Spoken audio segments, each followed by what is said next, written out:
So hello and thank you very much for tuning in. This is the part two of our AoS tips and tactics videos. It's part two of our list building. We covered most things in the first episode with myself, Scott, Nathan, and we've branched out a little. In this one, we're going to speak to Mr. Listbot himself, JP Ganis, who he has a website with various things on it that we're going to talk about as part of our chat. Then we speak to the Northern Master, John Bayliss, and after that we speak to Grant Fraser, friend of our show and one of our VIP patrons. Thanks to everybody who's been supporting us. We hope that this is a little bit informative or of interest at least. If there's anything else you want us to talk about, drop us a message. Tomorrow night we've got, not tomorrow, Thursday night is Battle Report night, so that's when we record them. It goes onto our Patreon's site on Friday, and then we publish them on Sunday for other people. When people come up to play, we'll be recording two. One will always just be available on the other site, so but there'll always be free stuff on there, so don't worry. So if you do want to see our stuff, hit the subscribe button. We've got to try and get to 1,000 subscriptions, because if we do, it means we don't have to have some random YouTube website number, like numbers and characters. We can go with something that's just youtube.com/Northern Invasion, which would be really nice. It makes it a bit easier for me to put on things to get people's interest. So if you can do that, that'd be grand. Press subscribe. I think about 30% of the viewers, going by our stats, subscribe. So if you could do, that'd be great. And again, just let us know if there's anything you want us to speak about. Thanks for staying with us, and thank you very much to our supporters. Look forward to the battle report on Thursday. Caradron Overlords against Slanesh. So thank you very much for joining us. Thank you for having me. This is part two of our lists, sort of list building mini series, if you like. Hopefully the audio is a bit better. I was just saying there to JP, we did it the other day and I just used my phone, mainly because the camera is better than that on my laptop. But there was a bit of an issue getting the lips. It was Nathan. Nathan's brain obviously moves faster than his lips, because the I don't know, the great fucking whatever it is that was coming out of his mouth bust the internet in Orkney. And so anyway, we're trying this to see if it works a bit better. Hopefully it does. But this is JP. Say hello, JP. Hello. We may have to get you to tilt your computer slightly so we can see your face. You're like one of those people who peeps over walls and people who do graffiti. Yeah, well, it's a look. Everybody's got to have a look, you know what I'm saying? Yeah. So, well, thank you very much for joining us. So, a bit of background for you. What this came from was from the new YouTube channel that we set up. As you know, you've been on the podcast a fair few times, and you're known as the most positive man in Scottish AoS. You know, he smiles lovingly as he destroys your armies on screen, on the table, not on screen. So, but what this was for is because the new YouTube channel, we've been getting more engagement from people who are maybe not avid tournament goers and some newcomers. And a few of the questions we'd got was about how we selected lists. And I thought, rather than me just give my take, which has maybe not been the most successful in the world, I gave a bit of a spiel on how I go about picking lists. We spoke to Nathan, which was obviously a lot more in depth, and it was punching a bit of a higher weight than mine. We spoke to Scott about his hobby butterflyness, and Kev about his spam. Yeah. In this second one, we're going to speak to yourself, somebody you spent quite a bit of time getting to know during a game last year, the current master. Actually, I just spent the same amount of time that everybody else did. I just didn't do as many turns.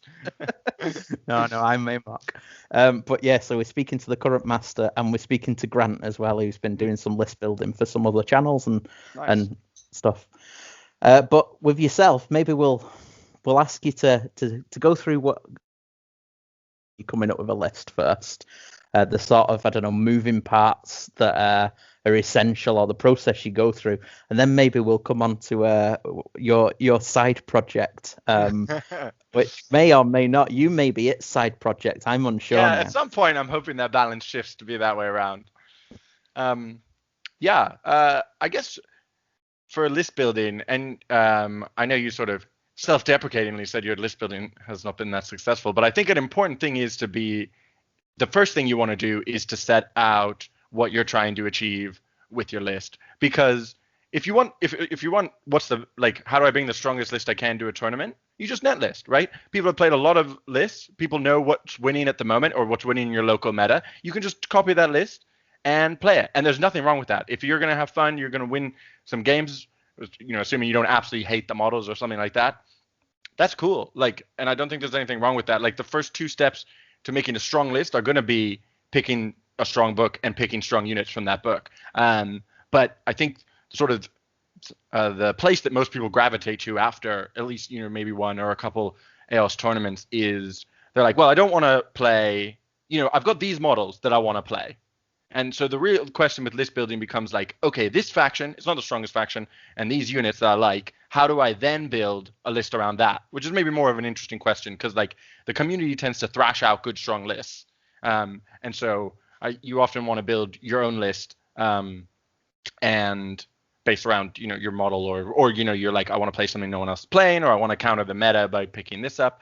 And so I think again, you want to, like I said, you want to set your goals. So you're like, maybe you're like, I want to play Sylvaneth, which is a weakish faction, but I still want to play the most competitive Sylvaneth list I can. And then basically, I think the first piece of advice is just fill your army with good units. And so there are going to be sort of stronger and weaker units in each book, and you want to be taking a lot of good units. That doesn't mean spam, because often these spam lists will be sort of too one-dimensional. You don't want to just say, okay, I'll bring the cheapest hero I can and fill the rest of my army up with whatever I think the best unit is. But you basically want to be able to say, okay, I need to do a variety of things in Age of Sigmar. I probably need to kill some stuff, and I probably need to take some objectives. And so you want to be like, okay, do I have units that can take objectives? If so, you're like, I want them sort of to be good ones. You're like, Dryad's pretty good at holding objectives. They got rerollable save. They've got some minuses to hit sometimes. And so you want to be basically thinking, okay, these are the jobs that I want these units to do in my list, and I want to make sure that those are good units for fulfilling that purpose. And I think, there's sort of a lot more to it than that, obviously, and you're going to be testing your list, what works, what doesn't, and stuff like that. But I think that's what it boils down to, is being like, here are things I need to achieve in my games. What units are good at doing that? And really that, and then it's testing after that. And sometimes you're going to be like, if you're playing Flesh Eater Courts, you're like, I look at my army and I don't see any good models for holding objectives. You're like, I've got ghouls, they are my highest sort of bodies, but they have a 6-up save and aren't great at fighting. So often, what I do in that situation, I'm like, okay, well, I basically just throw that part of my battle plan out the window. I'm like, if I can't hold objectives very consistently, I need to have not more points in ghouls, but more points in stuff that kills stuff, in the big, the Terrorgeist and stuff, so that I can kill other people's stuff. If I'm relying on 10 ghouls to win me the game, I need to make sure that I'm killing everything that's bigger than 10 ghouls. And so I think often what you'll see is people will be like, oh, I want to cover this weakness in my army, or I want this little bonus that I can get. And the compromise you have to make to get that, in terms of taking just less good units, or having to cut points somewhere else in your list, often costs people. And sometimes you just have to basically say, you just have to accept that you're going to have a weakness in your list, and that everything costs points. I think maybe that's sort of the next thing, is that all the units that exist in the General's Handbook add value to your army. If whatever unit you pick, that maybe Lotan, who people traditionally say is terrible in Deepkin, if he was free, he'd be in every single army. He's a free hero. So, but none of these models aren't free. So if you're playing Flesh Eater Courts and you're like, oh, I want to take my ghouls from 10 to 40, so they're better holding objectives, those extra points have to come from somewhere.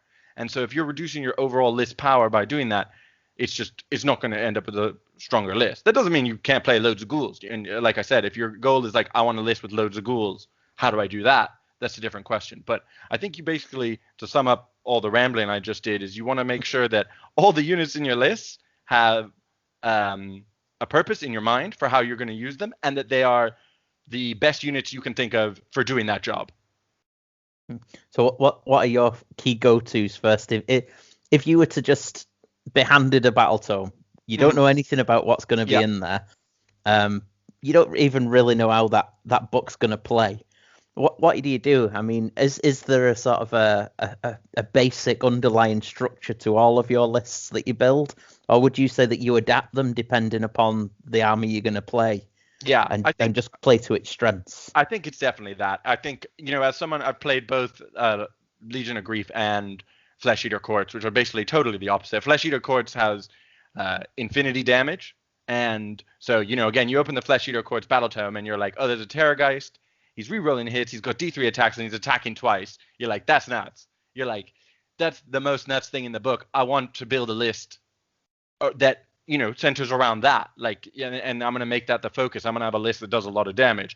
And then on the flip side, you play Legion of Grief and you're like, well, nothing in my army does any damage. But I've got a lot of ghosts that are, grindy, hard to kill all at once, and they come back to life. So you're like, you go the opposite way and you're like, okay, well, so how am I going to be playing? You're like, well, I'm not going to be smashing people off the table, so I probably don't just want to rely on 10 chain rasps holding an objective. You're like, I'm probably going to be fighting on lots of fronts, grinding out these combats. So what do I want? I want a lot of blocks of infantry that are able to do that. And so I definitely think it's more of an adaptive thing about you want to look through a book and be like, what's the stuff that jumps out at you as like, either this is really cool or really strong, or ideally both, I guess. Is you're like, this is what I want. This is the thing that I want to build my list around, and then work from there. Like figure out how to fulfill your battle plan rather than sort of trying to build every faction in the same way. When, as you say, there's going to be a lot of different strengths and weaknesses in different units and allegiance abilities and things like that. Yeah, you've definitely played a few different things. I remember Zinch you were playing when I first came across you, and then you were playing a death list. I think that you saw my the potential in my my mixed death list that I took to the Masters a few years ago, and you saw that Terrorgeist and you thought, oh, yeah, I thought it's happening. It's happening. 200 mortal wounds in one combat. Potential. Well, yeah, it's about the potential. Yeah, I think the most it did was 14. Well, look, rounding to the nearest 200, right? That's yeah. But then you did the feck thing, like you say, Legion of Grief. Who knows what you're working on now? Well, part of the thing that I found interesting was, like, I think from playing so much Zinch with the horrors, where you're tagging stuff and just doing loads of bodies, and same for the death list. When I played Flesh Eater Courts, a lot of my games I ended up, my Terrorgeists were dead on turn 1 or 2, and I was just desperately trying to tag units with my ghouls. And like, I think just sort of either part of that play style is just all I know how to do, and so or just that it's just like a personal preference and I gravitate towards it. But I found that definitely bleeding over from the other armies I'd played, even in a sort of completely different army. So maybe it's the play style. Yeah, well, I mean, there's nothing wrong with that as well. I think if you find a play style that's I don't know, suitable to your personality, then you can find it in most books, really, regardless of what's in there. Yeah, I think that's true. One day you'll strike gold with the right book and the right. Well, yeah, and I think again it's that same thing of like, well, what do you want to do? You might be like, look, I really love this, this high damage, like just all run in and fight thing, and you're like, also I want to play Sylvaneth. When maybe most people are playing Kurnoth Hunters in their Sylvaneth, but we saw Richard Hudspeth. He took 4 Durthus and smashed people up. I think it went 4-1.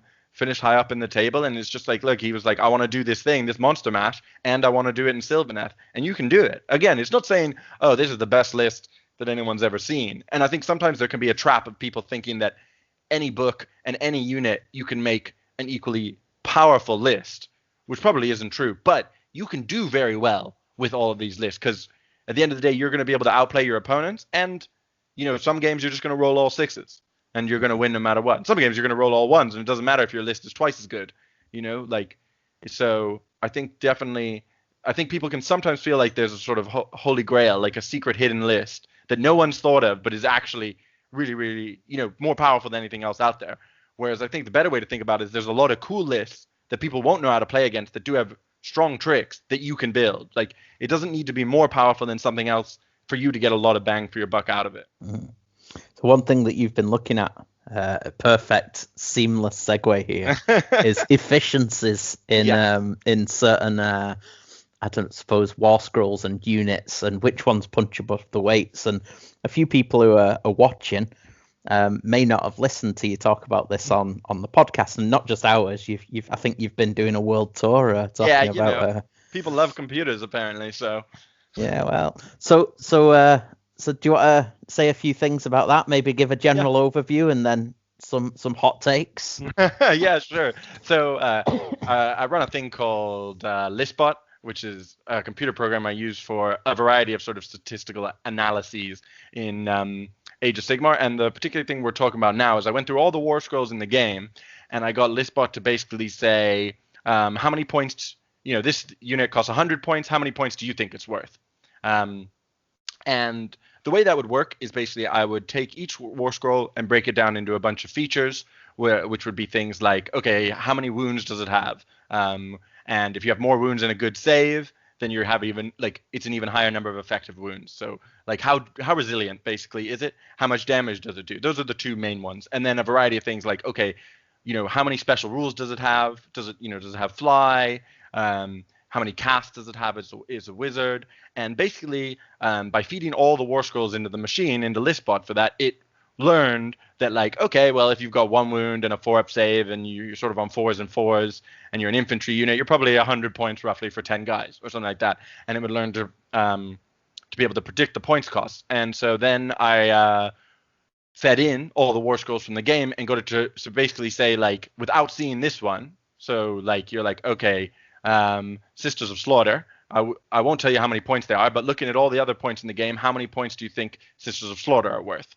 And in that particular case, it was I think they're worth 180% of their points, or 190% of their points. And so basically it was because they've got quite a lot of special rules and quite high sort of damage efficiency, it's just I think if without knowing about it, and it can't read, so it doesn't know exactly what the special rules do. So it's oh, I see this, maybe I can see Marathi has loads of special rules, but it can't really tell you, doesn't really know the value of the fact that she can't die in 1 turn and stuff like that. But yeah, it basically just predicts this stuff, and it says, okay, based on the other units I've seen, I would have thought this unit would be much more expensive. Now, it doesn't always get it right, obviously. It's the most expensive unit in the game that in its eyes is Gobblepalooza, which it thinks is worth about 400% of its points. I imagine the reason for that is because it doesn't understand a unit of 5 heroes essentially that you get for 30 points each or 40 points each. So it's just whoa, the value. And I know at least initially, I don't think I've rerun the numbers, but initially it thought Gotrek was worth about 160, 180 points. Because it was look, I mean, he doesn't have that many wounds. He's got Movement 1 special rule. Yeah, exactly. They're what? I don't want, I don't want it. So did it cross-reference, or did you feed in how often things were selected in lists from tournaments, or sort of how successful different factions were, or anything like that? No, so I didn't use any of that data. It's just straight from the raw war scrolls. And that'll explain some of the discrepancies as well, because it doesn't take into account allegiance abilities. So, what is extremely valuable in one faction might not have the same points value in another faction. Like Flesh Eater Courts has a lot of very high-costed units in Listbot's eyes. And a lot of that is because they can be regenerated. They can be summoned back. They can pile in and attack twice with Feeding Frenzy and things like that. Like the Archregent, it values low because it doesn't really understand what summoning 20 ghouls means. And it's not quite a direct points efficiency of also having 20 ghouls, because it's oh, the Archregent can die before he uses it, or they have to come on from a board edge and, things like that. But there are just some nuances that it's going to miss. But yeah, it's straight from the war scrolls that it does it. And it hit a reasonable amount of the strong units. There's a reasonable correlation. I sort of broke down, I took one event that we played and I broke down the Listbot points values of the lists. So it would say, okay, if you're taking loads of 100-point units that it think, if your whole army was 100-point units that it thinks are worth 200, it would be like your 2,000-point list is worth 4,000 points. And so I basically converted each list into a points value. And there's a rough graph that the higher points value armies are doing a little bit better than the other ones. And so I think that it's basically just that people do that in any book. You're going to see a distribution of points efficiency, right? Not every unit is going to be exactly the same points efficient. That's not possible. And people are going to gravitate, so it's slightly higher damage per point or wounds per point. There's a lot of stuff that will be inefficient that's still good to take, like the Archregent and, synergy pieces and things like that. But like we were sort of talking about before, good units win games. So if you've got a unit where you're just getting a lot of value out of the points you have, then it's probably going to find itself in a lot of lists. So you've got a handy graphic, I believe, haven't you? Because it is a bit of a mouthful, the website. So people might want to get ready to press pause and get a pen and paper. Yeah, so this is basically showing a worked example of when it's comparing, if it's trying to predict the points for Zangor Skyfires, it'll basically look through its sort of knowledge of all the war scrolls in AoS, and it'll be like, look, the Skyfires look a lot like Enlightened, right? Same movement characteristics, same number of wounds, same bravery, same save, right? We got a couple of the same attack profiles here. We got roughly the same sort of rules, right? They both got a champ, they can fly, they both got a mount, they both have two special rules that it doesn't understand what they do, but it sees them.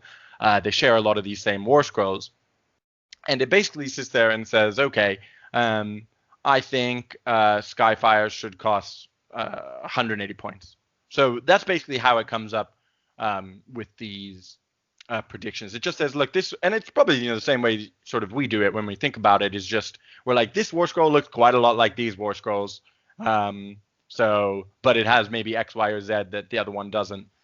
So maybe a bit more points or a bit less points. And then here we have, again, not sure how you can see this, the top 10 features that Listbot says determine the points value of a unit. And so average damage output is up there then. Yeah, so average damage output is basically saying this is the best way to predict the points on a model, on a war scroll, is just how much damage it does.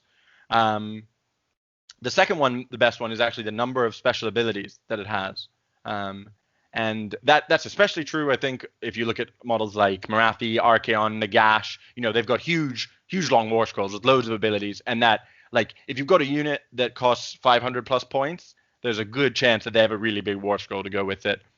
And then you can sort of see these three are chunked together a bit, which is like how fast they move. The number of models they are actually is a reasonably good indication. So like heroes tend to have similar costs. 10-unit infantry has similar costs. 5-unit infantry has similar costs. And the effective wounds, which we talked about before, is basically just the number of wounds and your save. So 10 wounds with a 4+ save is better than 10 wounds with a 6+ save. Yeah. And then, we have the bravery, the save, the number of casts, the number of weapons, and whether or not it can shoot, which actually doesn't come in very much. So there is a handy feature on your website talking about the average damage output here. We'll stick a link up as well in a second, but your the website, you can actually fire in the well, there you go. It's come up. Hopefully people can see it. Can you zoom in a bit on that just to make sure people can? Yeah. Yeah. So go on, talk them through. Yeah. So basically, I think, like, a lot of times when you're talking about units, like how much damage they're going to do, how much damage they're going to take, a lot of times what people are working out or talking about is the average damage, which isn't always really what you want, because the average damage is only happening about 50% of the time. So basically, I just wanted a more accurate breakdown of damage, so I just sort of created this simulator. And sometimes when I play games, like with Nathan, if we're rolling a bunch of attacks, we just pop it into Sigmar, roll it out, and we get a number from there. So like here we can see if you're taking, a unit of 9 flamers, they've each got 3 attacks, they hit on 4s, they wound on 3s, they've got 1 rend, they do D3 damage, and then we go over here and we can hit Simulate. And this says, okay, we got a 70% chance of doing 10 wounds. So this is basically similar to the average, but it's more conservative. So you're like 70% of the time I know I'm doing 10 wounds. And then let's say you're like, I want to know if I can kill a Terrorgeist. You can just come down here and you're like, this is all into a 4+ save, by the way, which you can tweak. Tweak higher up, yeah. Yeah. It's the same rerolls or exploding Yeah, hits exactly. and all that can go in, all can't the it? procs you can pop in. And so you can look here. You could say, okay, if I'm playing against my friend playing Flesh Eater Courts and I have 9 Flamers, I got a 36% chance of taking down the Terrorgeist. Now that's not with. Let's give him his ward save. He does have a 6 up. So now we're doing 8 wounds. Now we've only actually got a 17% chance. So it's interesting to see just the 6 up death save. Yeah. Basically halves your chance of dying to 9 Flamers.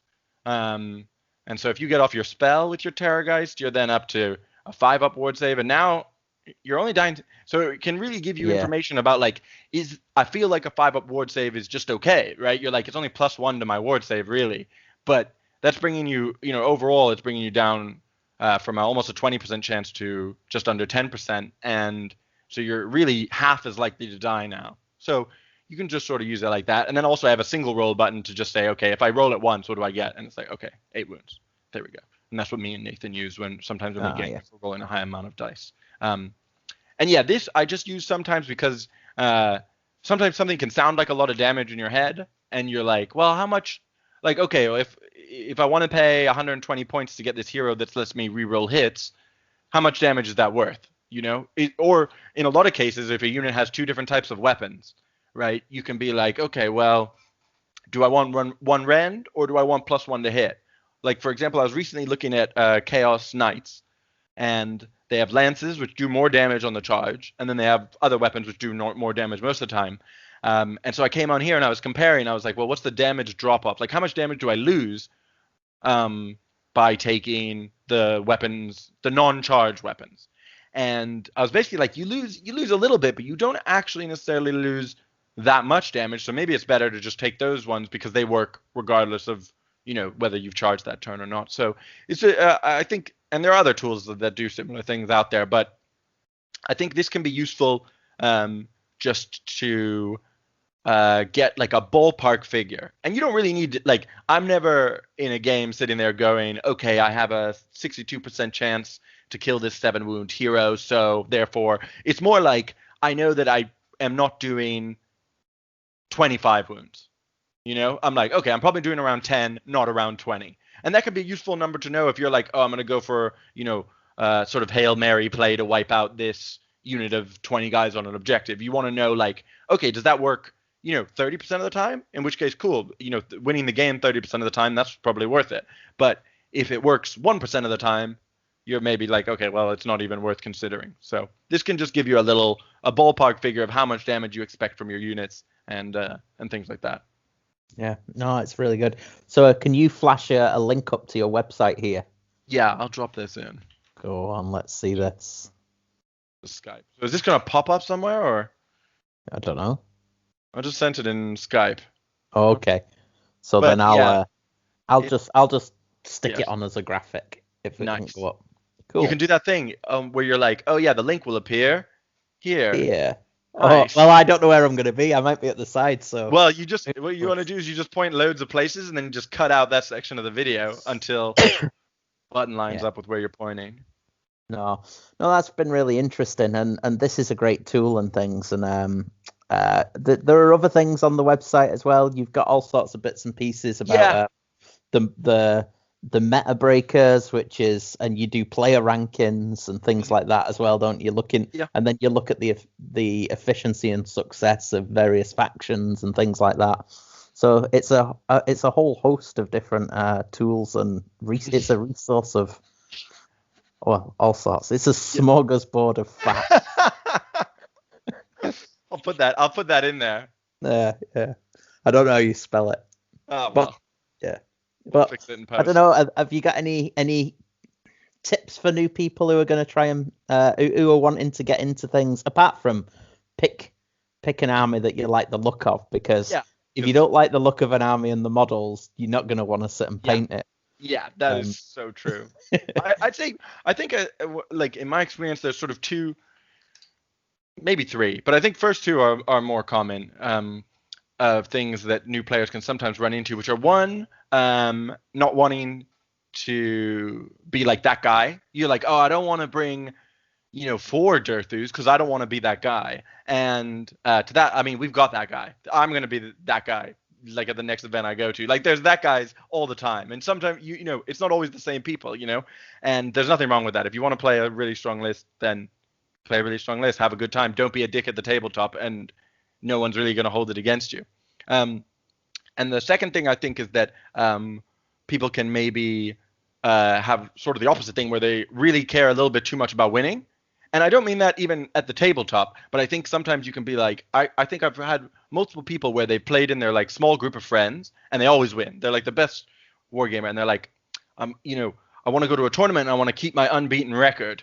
You know, always winning with my cool list, and like that's just, you're going to lose. You're going to find good players and you're going to lose, and that's how you're going to improve. So also don't worry about that. And then I guess the third thing is maybe people who worry that they're never going to win any games, which is also the same thing. You're going to win. You're going to win some games. You're going to have some games where you get lucky, or you make like a really good decision, or your opponent makes a really critical mistake, and you're going to win it. So I think if you're a new player, as you said, you pick models that you like, try and build a list, and then don't sweat it too much. Basically, you're not going to know how good your list is until you take it to a tournament. You know, you can spend 30 years wondering about whether you should take X or Y, and the real answer, if you're trying to think about which is better, is probably that they're good in different situations, right? If you're like, oh, I don't know whether I want +1 rend or +1 to save, and you're like, well, if you play against people who have really high armor, you'll wish you take them rend. But at the end of the day, you don't know who you're going to play. It's 5 games over a weekend. Pick one, go, and if you're like, whoa, it was garbage, like the 1 rend was never ever useful, then you know. But really, you're not going to know until you're getting you know, games in, and ideally an event in, and really a lot of what's going to determine what's better is who did you play against and what missions were they on. Like it's easy, I think, because you spend so much more time thinking about Warhammer than playing Warhammer, it can be easy to sort of fall into these holes of like, well, I just can't decide between, you know, Geminids and Aethervoid Pendulum, and I've been thinking about it for 2 hours, and they're both so good, and you just take one. One's going to be better sometimes, one's going to be better the other time. Run it out, see what's what.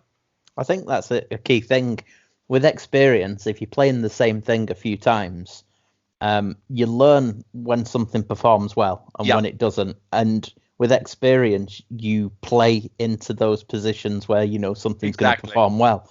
And it's only from things going horrendously wrong that you learn what situations to avoid and which ones to play into. So it's all part of getting better, isn't it? No matter what happens. And it's all about what you said, when it goes wrong. You know, I've had games where I've made some glaring errors and still managed to win because, you know, maybe I was like, oh, you know, I think this is happening multiple times versus Paul Whitehead, where I've like left a gap where he could fly a dragon into my general. And we both realized, I'm like, oh my God, I made a mistake. And he's like, yeah, you have. And if you lose priority, you lose the game. And then I win priority. And really, I don't think about those times very often. They don't pop up in my brain. But then there's other games which I've lost and I've made maybe a much, much smaller mistake. Like, oh, I should have gone 6 inches further. And I'll wake up in the middle of the night thinking about those, you know, like there are games like when you lose, you learn so much because you'll, you know, I mean, maybe you won't, maybe you don't care. But if you're, for me, the games that I've lost, I'm rerunning them and I'm like, oh, I could have done X, Y, and Z, which maybe wouldn't have won me the game, but all of those decisions would have set me up better. And so I'm running sort of, the training I'm getting from running over that game is so much more than if I win. Even if I won because I was stupid and lucky, I'm like, oh, well, you know, worked out, didn't it? How bad could it be? You know, and it's important to try, like I do try and reflect on those things and think like, okay, what mistakes did I make? And you can think of a couple, but like it's a lot easier to think of the mistakes when you lost. So go to a tournament. If you lose 5 games, then that's the most value for money you can get in terms of improving as a player. So. Yeah. Well, what we'll try and do is we'll try and get you up to Sunny Orkney one day, JP, and get a game against you for our stream. You can try and win a trophy. And if not, we'll maybe get one down in Stirling or something and do some recording. Come down to Warhammer World. Yeah, well, I'm trying to get it so that we've got we've not spoke about it on the channel, but on the podcast about the team league. I'm really hoping I can convince the Newcastle lot to have our game in Warhammer World. Oh, that'd be awesome. Our round, because the boys from Orkney have not been down before, so when we take the team down, it'd be good. It's absolutely great. I love it. It's good fun. Even I brought people to Warhammer World who aren't even interested in playing the hobby, and you go for a walk around the museum, and it's super cool. I mean, cool is almost definitely not the word to use for it, but like, yeah, people love it, and I love it. fuck The what they want. food's great and the beer's great Yeah, and the people exactly. are great. So Yeah. you can't get much better. Anyway, you've been a pleasure as ever, sir. Thank you very much for joining us. Thank you very much for having me. I do hear that you're tipped as one of the 2 favourites to pick up the badge of shame for Northern Invasion. I'm actually really glad to hear that there's one other person in the running. Basically this is sort of talking about the playstyle thing. I was like, look, I've been doing some commission painting, so I haven't had time to get a new army ready, and I've just been playing armies that can't kill anything for so long. I played like 3 events with Feck, but other than that, I've been playing Tzeentch with Horrors and Legion of Grief with Ghosts. I don't think I've gotten 2,000 kill points since 2019 started. Like, so I was like, oh my god, I want a new army, but I don't have one. I have no idea what to pick, and list submission is in 1 hour and 20 minutes. And so Nathan was just like, just take this fucking ball of shooting, which I hate, which goes against everything I stand for. But I was like, it is completely different. I'm gonna push it up. I'm gonna start blasting. I'm gonna get kill points, and like it's gonna be a different game, which is also good for me because it's good for me. Like I played a couple practice games with it, and it's very different. Like for me, my safety net is like, look, I've got bodies on every objective, and I'm like relying on making these little plays, and maybe like this person's not really watching that unit of 5 dire wolves, so I can tag them and like make a nice play there, and that's a very comfortable play style for me. But just having sort of your one death ball and requiring kill things to win games is totally like out of my comfort zone, and I think I'm probably going to drop games just from not knowing, like not because the list couldn't win it, but just because I'm not going to play in quite the right way. So game 5, you and Phil McGuinness on table 1. Is that what we're? That's the nightmare situation. 2 shooting armies, we deserve each other. You do. No, you never know. Anyway, well, thank you very much again, and I shall see you soon, sir. Absolute pleasure. Catch you later, Stu. See ya. So thank you very much for joining us. As you might have seen, this is just a very mini thing that we're doing where we're talking to a couple of people about list building. So for those people that don't know you, this is Master Bayless, Lord of the North. Something like that, anyway. Yeah, so John's our current reigning Northern Master. Yeah, the luckiest bastard on the planet, probably. I don't know about that. I think it was well deserved. I don't know. It was some lucky games, but hey ho. No, I think we were long due a chat as well. We were supposed to get you for our podcast, but unfortunately we had a global plague. We'll blame that. Well, that effect you left it to Scott to organise, so that wasn't happening. Yeah, there was that issue. So. And I'm making a point of, look, I do sometimes drink non-alcoholic drinks. It's been commented that I don't, but I actually do. So there you go. So hopefully the audio works a bit better this time. I tried to do it the other day with the others, and either Nathan's brain moves a lot faster than his mouth, or his mouth moves a lot faster than his brain. I couldn't quite work out which one it was. No, I couldn't get out either. I did see it. So we'll see. But if not, we're trying to find a happy medium between audio and visual. So, but anyway, enough of that. I mean, it's pretty basic. All I was wanting to ask was, is there a specific process that you go through with list writing? And do you have any tips for newcomers? Well, to be honest, Nathan's the one to listen to. If you can get the syncing right, everything he said is true. Yeah, just close your eyes and listen. Yeah, I do it completely differently, however. I start with an ideal. I'm a bit of a nostalgic romantic when it comes to list writing. So I got into Warhammer in 1st edition. So my childhood was spent pushing these models around tables with books for hills because we couldn't afford scenery and all that stuff. Yeah. So I'm still trying to recreate my childhood. I think that's where I start this from. I get a war scroll or a model or just a fixed idea in my head that I want to recreate, and then try and write a list to do that. So I'll pick something that I love. It might be basing an army around Thanquol. He's in all my Skaven armies, and he's not the best thing on the planet. He's too expensive, but that's where I start my Skaven armies from, Thanquol. And then add the battle line, and then play with what you've got left after that. The longer there is until a tournament, the evil part of me starts kicking in.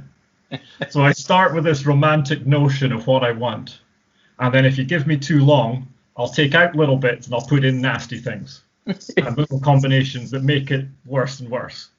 So I start as a nice guy, and you leave me too long and I turn into a complete git. So I think that's probably how it works for me.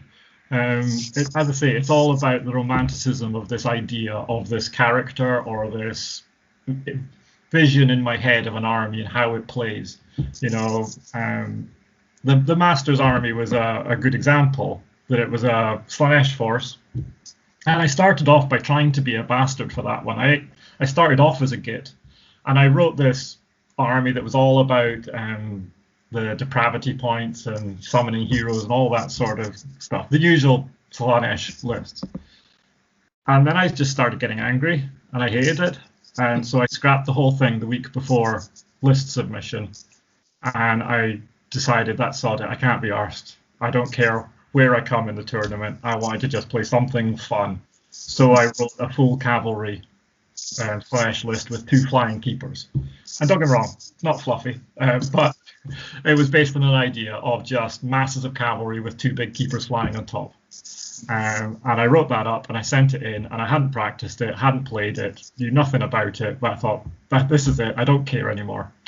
And nobody else knew how to play against it either, and it worked. So it was fluke for that one. But I had a bit of a breakdown the week before, and I thought, I hate this, I'm not doing it.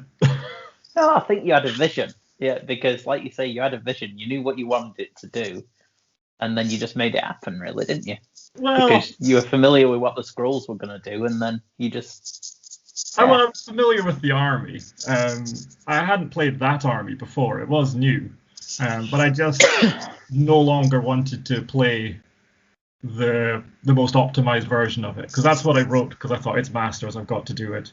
Yeah. And then the week before I realized it's just not me. But the other thing I would say about writing lists when I do it is I don't want to play the same list that anybody else plays. Mm-hmm. If I see somebody else playing an army list, I won't play that one. I can never use one that someone else has used. Don't get me wrong, somebody somewhere is playing the same lists, but I haven't seen them. Yeah. You're not copying it. Everything's new and novel. Then.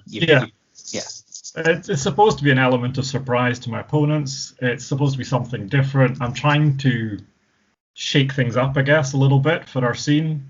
Mm-hmm. So this goes against what Nathan said. Well, Nathan's right, but it's just not me. So I will never play a net list. I'll never see a list played and go, that's the one for me, and buy it and play it or anything. It's always something different, and sometimes it works and sometimes it doesn't. Yeah. No, I think I'm similar. I've never, as I was trying to say to Scott, I've never specifically hunted out a list or copied something myself. I might have come close to somebody else's accidentally and never known, but that's going to happen. There's only so many lists out there. Yeah. There's a lot of people playing this. So anything you play, somebody else is playing it somewhere. Yeah. No, it's good. And what about for people first getting into it? Have you got any key tips for them to stay motivated or to just to choose something they like? Play something you like. It's got to be a style that you like. You can't just go for what's successful unless winning is all that matters to you. And if winning's all that matters to you, don't, because you're going to lose. Yeah. So you have to lose games. Everybody loses games. Especially a dice game. Yeah.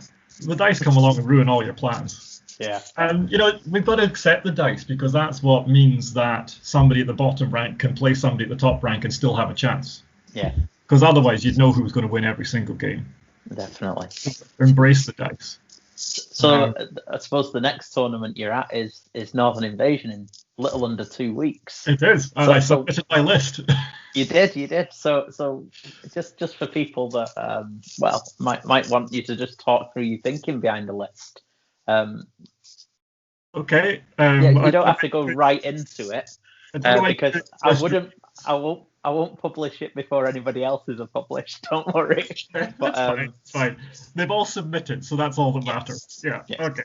Well, this one is one I've been wanting to play for a long time. So it aesthetically is a Chaos army from the Chaos books of old. On the table, it looks like it's got a little bit of everything. And then it's got a central character sitting in the middle of Archaon on his big dragon. And I love to play Archaon. I've played him since he came out almost. My wife bought him for me as a Christmas present one year. She went into Games Workshop trying to buy me an Orc Stompa for 40k. She spoke to the Games Workshop manager and tried to describe a Stompa, and he didn't know what she meant. And she said, fuck it, and bought Archaon. Good choice. Yeah, so since then I've been playing him. So he's the centerpiece of the army, and then it's got sort of all the other Chaos gods surrounding it.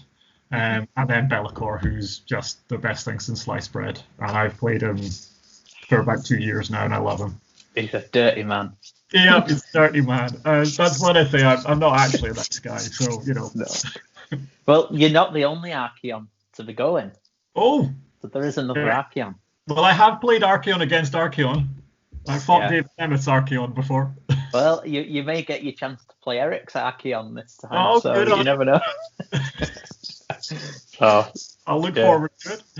Yeah, no. so this one is purely about the aesthetic color of having all the Chaos gods on a table, because it's never worked until the Everchosen book came out. Yeah. You know, you could do mixed Chaos before, but you had no synergies. So the arms just didn't do anything. Yeah. Whereas now, it works. Yeah, you're seeing it. It's having some success as a book at the moment. There's some pretty competent players picking it up and doing well with it. To be fair, the book's very hard to understand. I'm trying to work out how to actually take the factions from it, because it's not a clearly written book. It's Games Workshop at their best. So I spent a little while trying to work it out, and I spoke to Nathan about it at the last tournament, whatever it was called, Onslaught, because he played it then. So I decided, well, okay, somebody's put it on the table. I can actually find out how to use the book now. Yeah. I spoke to him about it briefly, and we exchanged a few texts about it and so on. So it's something I've been looking forward to doing since I saw that book, just to get all those colors on the table, because they just look beautiful. You know, I remember buying the Realm of Chaos books when I was a kid. Yeah. They did the 2 books. So you just saw the pictures, and I just thought, I want to create that. And now I can. So it's a bit of my childhood back. And it looks even better nowadays than it did then. If you see those old pictures now, the luminous green flocked square bases, and it's they weren't nice. No, but yeah. Well, no. Anyway, congratulations on your successes in the Masters. Thank you. And thanks for joining us. I mean, I think that's one of the key things there, that there are loads of one thing that's coming through. There are some common themes. I'm sure, even though you're doing something novel, you'll have in your mind, you know that to win you're a good player of the game. You know the mechanics of the game. So I think you need to hold objectives. You need to control movement or have reach for shooting and things. So I'm sure all that goes into the pot when you're thinking about your army. It's not just plucking something out, but equally there are different approaches to success. Yeah, many. If you try JP's approaches of never killing anything, it's a whole new world. There's lots of ways to do it. Yeah, I spoke to JP last night, and he is renowned for having, I don't know, it's sort of a net negative victory points and still going undefeated in a tournament and things. He's still my bogeyman. But he's took the brakes off for Northern Invasion. It's he's going all in. He's definitely pushing for some filth. Yeah. Here we go then. So I've not seen him play such an aggressive list before, so it's going to be interesting to see. He's not a fluffy player. No, he just smiles as he destroys you. He makes the jokes all the way through, but he's a bad man. Yeah, he is Listbot. You see, we know he's only a robot, really. Yeah, he is the puppet. Yeah. No, well, thanks again anyway, and entirely welcome. No problem. And I'll catch you. I'll catch you in Stirling in a week and a half or thereabouts. What day are you down? Are you down on the Friday? Yeah, we're down Friday. Well, we'll catch up on the Friday evening for pints then. Fair enough, sir. We'll do All that. right. All right, Well, then. thanks again anyway. No bother. Take Bye care, now. man. Well, thanks for joining me, Grant. How are you getting on? Oh, pretty good, pretty good. Happy to be here. Happy to partake. I'm glad you've joined us. You've actually just you've just ruined my evening. Well, you haven't. You've made it good.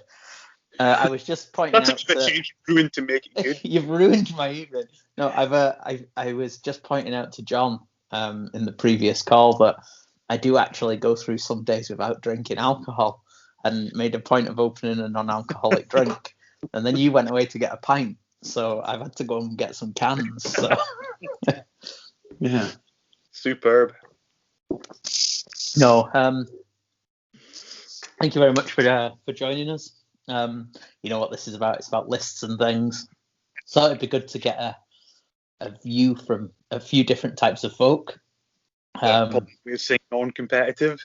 No, because I fully hold my hands up. I am not a top tier. Maybe no, but you play what you want to play, which is not necessarily the same as other people play, and also you've got some experience writing lists, and I watch the battle reports on the Dark Artisan channel. Oh yeah, which the AoS battle reports I always enjoy watching, and you've had a hand in quite a few of those lists, I think.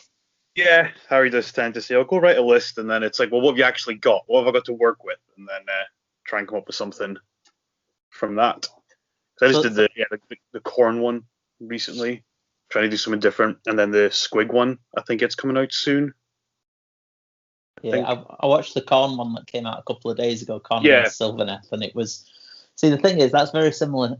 That way you mentioned there's very similar to what I do, in that I have a collection of models that I buy because I like the look of certain things, and I build it up over years, and it lives through many iterations of the books. And when a book comes out, rather than pick the optimal and then go and buy stuff, I just see what my collection is, and I try and make the best out of what I've got.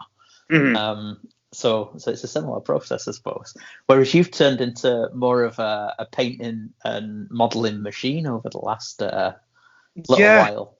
Yeah, largely a lot of it's thanks to contrast paint, I think. That's really sped up my output. But yeah, I do tend to focus on what I want to build, what I want to paint. Weirdly enough, there's a discussion on Twitter. I can't remember who was it asked, how do you start like an army? And one of the odd things, it's funny that it comes up with this discussion as well, is one of the things that I've done in the past that I think is pretty unusual is I'll have a basing idea first, and then build an army around that idea. All right. It's not something I do that often, but like my Stormcast army that I took to the Durham event and to Tempest, the Dracoth heavy one. Yeah. That was one I did the basing first because I liked the colours I'd used before, and then built into the army from that. So you've been through a few armies in the last little while since you've been coming to tournaments. So let me try and remember a few. You've had Stormcast. Yep. You've had Feck. Yep. You've had you've got the Bone Splitters at the moment. I also started with them. Did you start with them as well? Yeah, that was back last Tempest, and I was taking last year. I was taking the Bone Splitters. Has there been anything else? Fire Slayers for one event. Oh yes, they didn't last long. They were going to be your mobile army for taking away to events overseas, weren't they? Yeah, but then that didn't happen, and I didn't enjoy playing them. No. Once I built them, they just weren't for me. Which just taught me a lot as well. It was an army I wanted to have, and then once I played it, it wasn't where I wanted to be. What specifically is that? Is that the lack of mobility, or the fact that they're there for attrition and the grind rather than? I think what I learned was mobility is something that I like, but not necessarily always fast. Like Eels, for example, is a very mobile build, but it's maybe not a build I would go for. I like the fact I've got with Bone Splitters, which is what I'm playing now. I've got that pre-game move, which is something new they got in War Clans, so that's a really nice ability to have. Plus, you've got, instead of a teleport spell, you've got the double or triple move spell. Yeah. And I far prefer that to a teleport spell because you can get closer to 9, so you're more likely to make your charge. Yeah. It's that pre-game move I just think so key with Bone Splitter. You can do so much with it. But yeah, Yeah. I've really enjoyed using that. So before we go into the process, then, what you're working on there? Because I think you're at your hobby desk, aren't you? I am. Let's see what Technically, you at the got. moment, I'm painting 40k at the moment, Oh, which that's is all right. which is terrible because I'm waiting for stuff to arrive for AoS. Go on then. Let's have a look. Sneaky I peek. have been painting some fun bases Oh, they look nice. that I've been putting some Space Marines on. Oh. If you can really see I've got two things here on my paint desk that I'm working on this evening. I have Hulk. Excellent. Which, He's a big lad. He is a big lad, actually. He's bigger than I expected. That's the 60mm base he's standing on. So, yeah, he's a big lad. And then on an equal-sized base, I have a Comet. Ooh, I have one of them down at my feet. I've got to get that ready for Thursday because I'm playing that in our battle report on Thursday. With your KO. Yes. Spell in a bottle. Comet in a bottle. That's what you need. Spadge advised it was like this year's John Lewis advert, the tale of the Dwarden who caught a falling star. Yeah. Please, hey, if you can make it narrative, then go for it. So anyway, so go on then, Grant. Give us the process. Give us a process if you're to take rather than the one that's the concept based on the base, as I say. Yeah. If you're actually selecting what you're gonna make up the bones of an army. Yeah, so for my Bone Splitters list I built for Onslaught, it would have been this. Basically, it plans to be my main list going forward. I decided that I wanted to take a Bone Splitters list. I wanted to go pure Bone Splitters, and I wanted to have no Cunning Ruck. I wanted no Auto Boys. I wanted to go full melee. Yeah. So that was kind of the key for the theme. I also wanted to keep using Maniac Boar Boys because I used a full Maniac army before. And they've only gotten better. They're significantly better now, I feel. So I definitely want to make sure I had 2 units of them. So after that, I was just, I need a core, so you can't beat 30 Oryx. No. They're just fantastic points, and the way you can buff them is great. And then I took 2 units of 10 Maniacs, I wanted them in. And then I thought, no one's using more boys, and I think they're good. Mm-hmm. So I took 2 units of them. 6 big stabbers, because you can't really go wrong with having some big stabbers. Although at Onslaught I wasn't 100% happy with them, but in every game since then they've done a lot better for me, so I'm keeping them. And then Wargug, Prophet, and 2 War Dogs. That's what I put together. And now 6 games in, I've learned I can make the changes that I want to make fairly easily. Mm-hmm. It's like the big thing that I was lacking in that list was a command point at the start of the game. Okay. Because there's no battalions in that list. Mm-hmm. There are a lot of drops, which for me, unless you can be less than 4 drops, or the battalion's really good, it's not as essential, I don't think.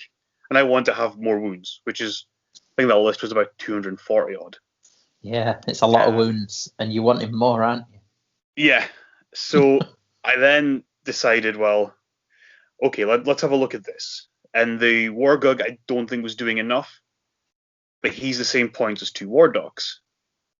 So as much as I do agree with what I believe it's Nathan said in the past, that 5 wound heroes aren't really worth it as much these days, swapping 1 7 wound for 2 5 wounds I think is better. I also think War Dogs are probably the best unit in the Bone Splitters book for 80 points, because they're a priest and a wizard.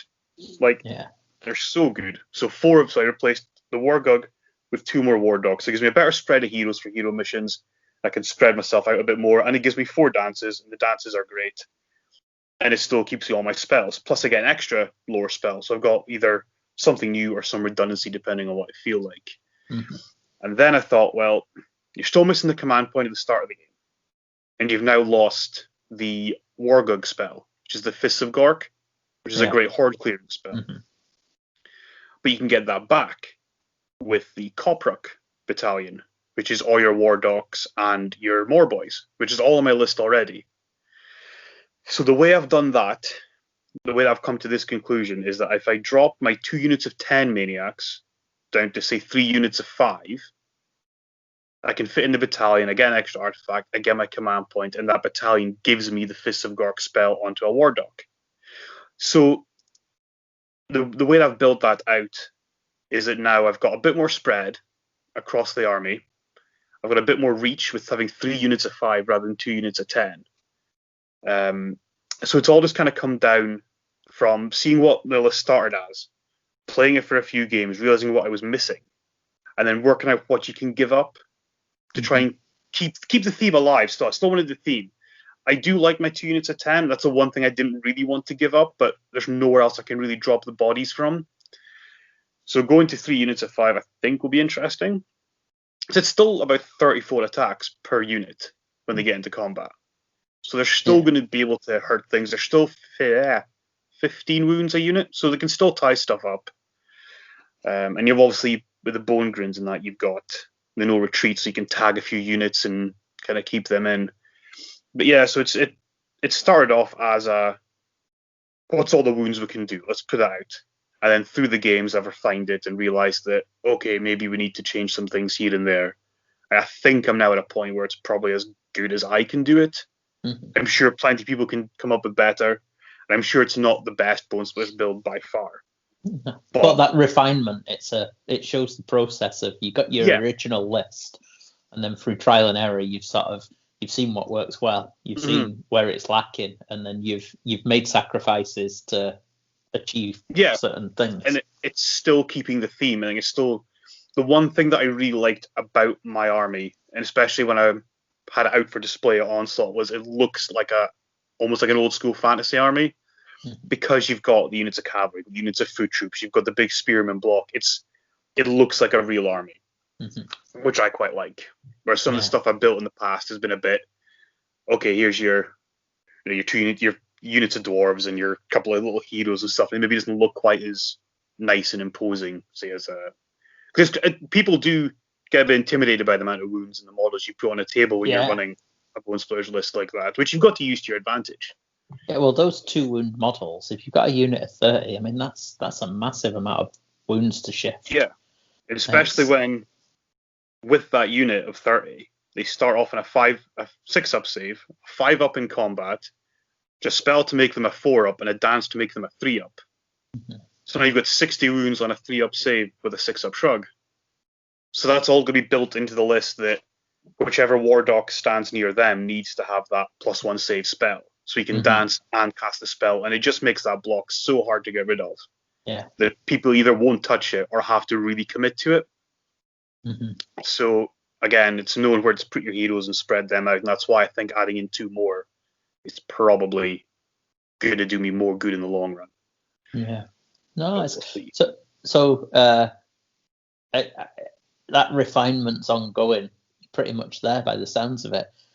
Are you satisfying the itch for something new to create by doing your 40k, or have you got another AoS concept? There's nothing really AoS wise that's catching my attention right now. I'm really enjoying the War Clans. I do have a whole pile of Iron Jaws over here somewhere to build. Well, it's all built. I need to paint it. So I've got a Maw Crusher, some Brutes. I think I've got some Arrow Boys, I've got some Ard Boys, and I've got a Mirsch Miniatures Wyvern in a box over there as well. So I've got ways to build into Bigwa, which I think is where the book gets really interesting. I've written lists that's about 300 wounds under Bigwa, and you're getting all your buffs turn 1. So your army goes from hitting on 4s and wounding on 3s to suddenly your 3s and 2s and a lot of stuff, or 3s and 3s on some of the bigger units, and your power does jump up. And you're only to go from that, you're giving up. You get your 6+ save back with enough points, but you give up the monster table in your pre-game move. So again, I want to try that, but you're limited in battle line. So this list I'm running doesn't work because more boys and maniacs aren't battle line under Bigwa. So I need to put in either more Savage Orcs or Arrow Boys or something to get me enough battle line to run as Bigwa. But it's definitely where I want to go with the list. I just think the book, the more I've sat down with the book, I should have got to it sooner. That's my bad for ignoring it when it dropped. But I think it's maybe one of the best books that's been written for AoS. It's a good book, and there is a lot of options in there. Yeah, I have got a list I'm working on, but I'm too slow. They'll be on the next book before mine's done. Well, contrast the answer. Yeah. 3 foot fabulous. That's my painting rule. Well, that's fair. Yeah, that's fair. But I also haven't gone back and done the war paint on all the models yet. My boar boys have it because they had it from before, but I still haven't done the foot troops, which I do have to do at some point. But so after doing the Fire Slayers experiment then, and the Feck experiment and the Stormcast, if you were to suffer catastrophe and your collection was no longer in existence, what are the key elements that you'd look for if you were to start a new army from scratch? What are the key components you think your play style really sort of values? I think I want some sort of mobility, but that can be either just pure speed or tricks. I quite like a bit more tricksy movement sometimes rather than just pure speed. Synergy and unexpected buffs. There's one I quite like. I think there's something quite satisfying about saying to someone, "Oh yeah, that naked orc's got a 3-up save," because you just don't expect it. Even if you tell somebody, "I can do like save buffs," you just go in your head, "It's a naked orc. It's a 6-up save with a 6-up shrug." So once you can start doing stuff like that, it can catch people out. So I think that would be good. I never thought I was much of a horde player, but I think I might be.